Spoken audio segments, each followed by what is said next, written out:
بسم اللہ الرحمن الرحیم۔ تو آئیے جانتے ہیں سورۃ الفلق اور سورۃ الناس کی فضیلت اور ان دونوں صورتوں کے شان نزول یعنی ان کو نازل کرنے کی وجہ کے بارے میں۔ سورۃ الفلق اور سورۃ الناس یہ دونوں صورتیں مکی صورتیں ہیں، یعنی یہ دونوں صورتیں نبی اکرم صلی اللہ علیہ وسلم پر مکہ میں قیام کے دوران نازل ہوئیں۔ سورۃ الفلق میں 5 آیات ہیں جبکہ سورۃ الناس میں 6 آیات ہیں، اور یہ دونوں صورتیں قرآن پاک کی آخری صورتیں ہیں۔ آپ سب جانتے ہیں نا کہ قرآن پاک میں کل کتنی صورتیں ہیں؟ جی، قرآن پاک میں کل 114 صورتیں ہیں۔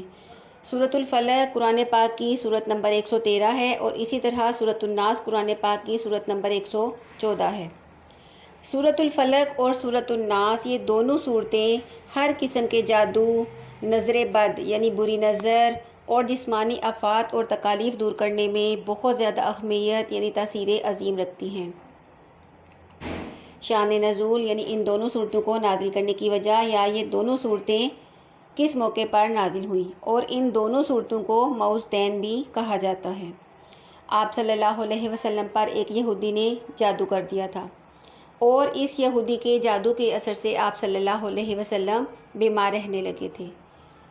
جبرائیل امین علیہ السلام نے آ کر آپ صلی اللہ علیہ وسلم کو اس بات کی اطلاع دی کہ آپ صلی اللہ علیہ وسلم پر ایک یہودی نے جادو کر دیا ہے، اس وجہ سے آپ صلی اللہ علیہ وسلم بیمار رہنے لگے ہیں۔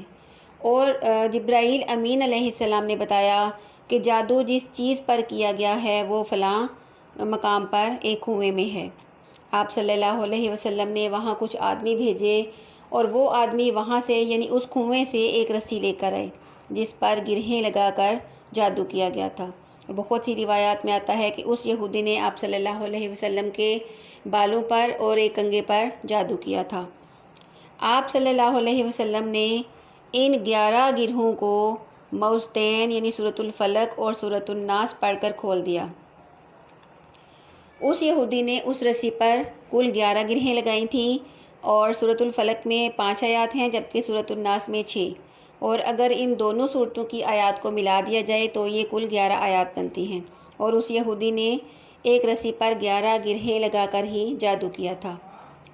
آپ صلی اللہ علیہ وسلم ان دونوں صورتوں کی ایک آیت پڑھتے جاتے تو اس رسی پر لگی گرہیں بھی ایک ایک کر کے کھلتی چلی گئیں، جس سے جادو کا اثر ختم ہو گیا، اور آپ صلی اللہ علیہ وسلم اسی وقت تندرست ہو کر کھڑے ہو گئے، اور آپ صلی اللہ علیہ وسلم کی بیماری جاتی رہی۔